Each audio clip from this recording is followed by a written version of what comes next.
Good morning mga kalabs at saka tronics, no. Ayan, welcome po kayo sa aking channel. Ayan, ngayon mayroon naman tayong panibagong vlog. Ayan, isang Crown 18 inches speaker. Ayan, yung voice coil niya mga kalabs, no. 5 inches. Ayan, ngayon ito po yung content natin mga kalabs, no. Ayan, ngayon tatanggalin natin kasi may problema po yung voice coil niya mga kalabs, no. Ayan, ngayon yung gagawin natin, ayan, lagyan natin ng thinner. Ayan, lacquer mayon thinner. Ayan, yan lang po talaga yung pangtanggal natin mga kalabs, no, at saka katronics, kasi yan lang po yung pangtanggal ng mga ng mga rubber cement or Apollo po or rugby.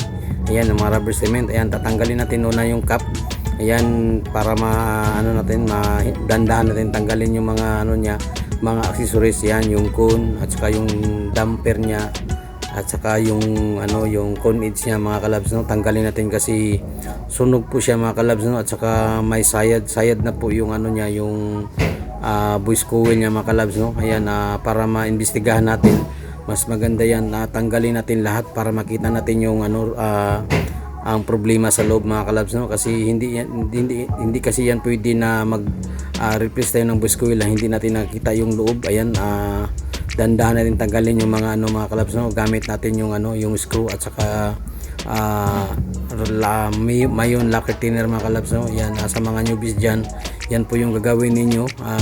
Gagamit kayo ng lacquer thinner at saka magantay-antay ng mga ilang minuto hanggang lumambot yung yung rubber cement po mga kalabs, no. Ayan, at saka gamit tayo ng maliit na screw. Ayan, dandahan natin tanggalin kasi yan siya mga kalabs, no. Hindi po yan siya pagka lagay mo ng lacquer thinner, maglambot na siya. Hindi po, aabot po yan ng mga 20 to 30 minutes po bago siya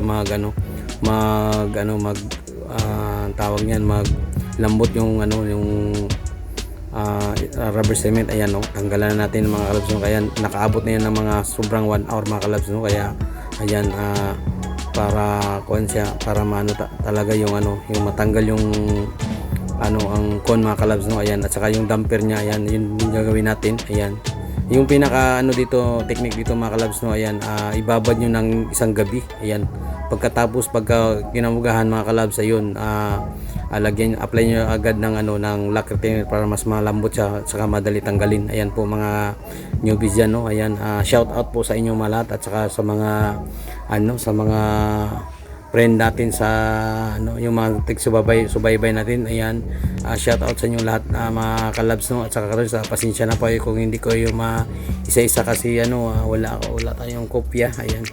Ayan mga kalabs, no. Ayan, natanggal na natin yung niya, yung ang damper at saka yung cone niya. Ayan, tanggalin natin yung spider wire mga kalabs, no, or ang pigtail. Ayan po yung pigtail niya mga kalabs, dapat tanggalin natin para maimbestigahan natin yung nangyari sa loob, bakit sayad siya at saka pangit na yung tunog mga kalabs, no. Ayan po, ayan, tanggalin natin yung ayan siya po siya mga kalabs, no. May po yan siya, may parang division dyan. Ayan, kasi yung mga mga kalabs, yung mga speaker iba-iba kasi yung design, kasi yung sa live na mga speaker iba yung design din mga kalabs, no. Ayan, at saka itong Crown iba din yung niya, yung design ng pagkalagay ng ayan po yung problema niya mga kalabs, no. Tanggalan natin. Ayan po, sunog po siya. Ayan, ayan na.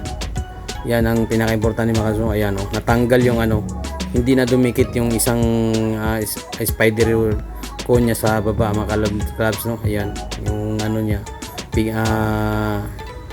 spider cone tawag niyan mga kalabs, no. Ayan, or speaker damper. Ayan, naghiwalay siya sa voice coil na mga kalabs, no. Ayan yung problema niya.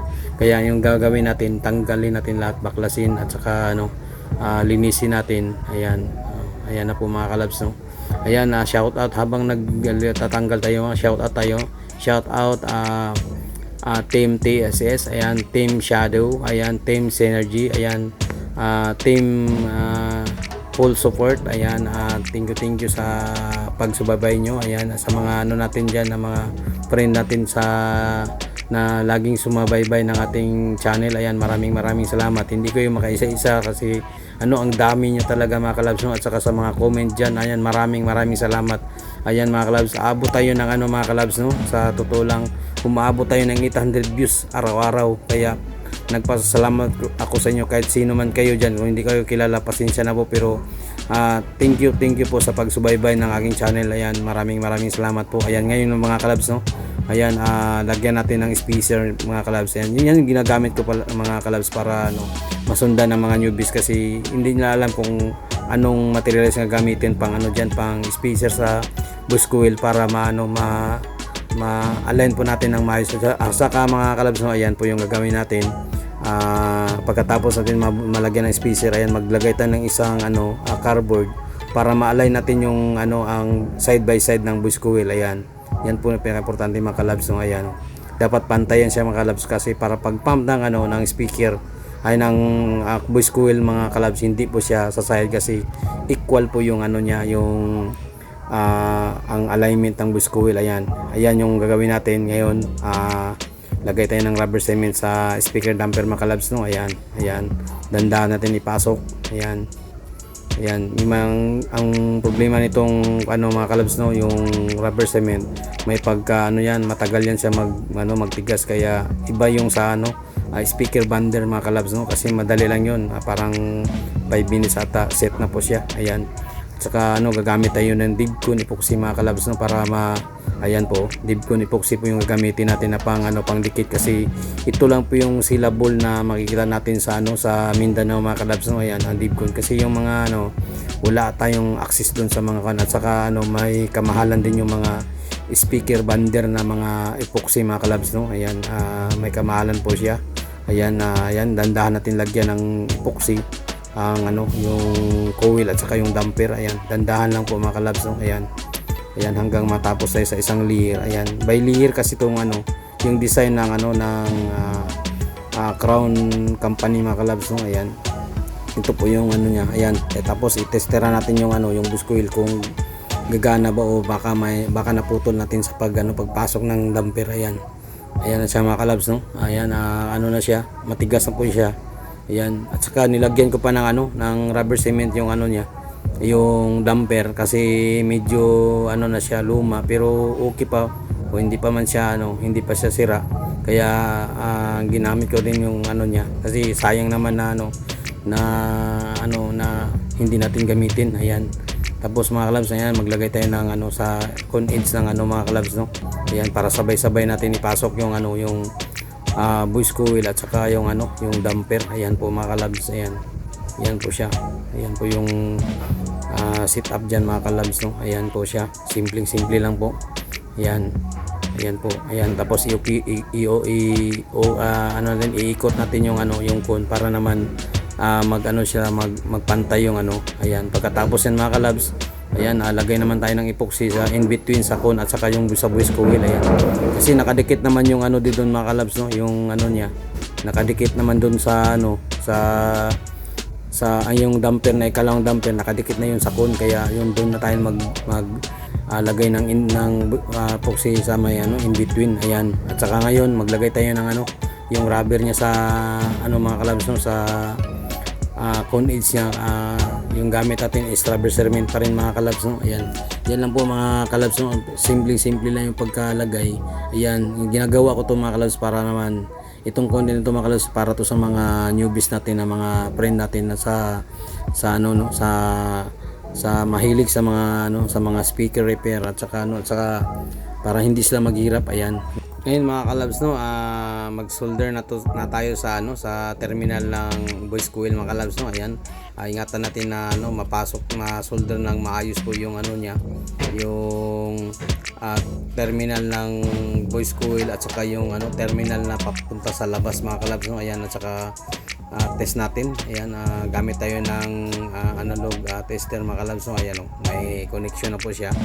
Ayan, at saka dun sa likod, ayan, dun sa ilalim mga kalabs, no? Ayan, dapat may connection siya. Ayan, at saka hayaan natin na matuyo po siya mga kalabs, no? Ayan po yung niya.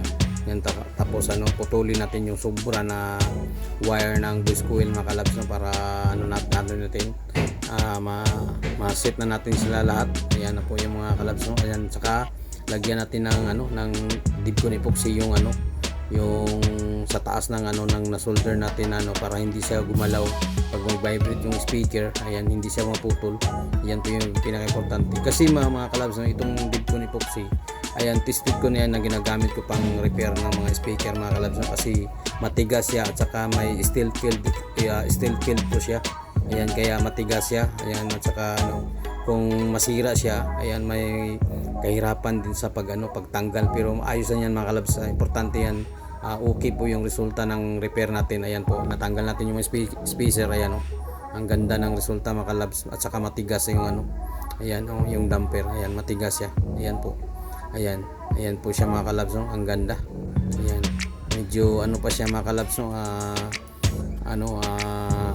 Hindi pa siya kumapit ng maayos yung kasi bago nyo i-test ito mga kalabs, mga mga 10 hours pa po bago natin i-testing mga kalabs, no? Ayan, okay na po siya. Ayan, magti-test na po tayo ng mga kalabs, no? Ayan, try natin. Ayan yung battery. Ayan guys, no, i-test natin. Ayan po, gamit tayo ng battery ng ayan po, gumagana po siya. Ayan, at saka walang sayad yung speaker.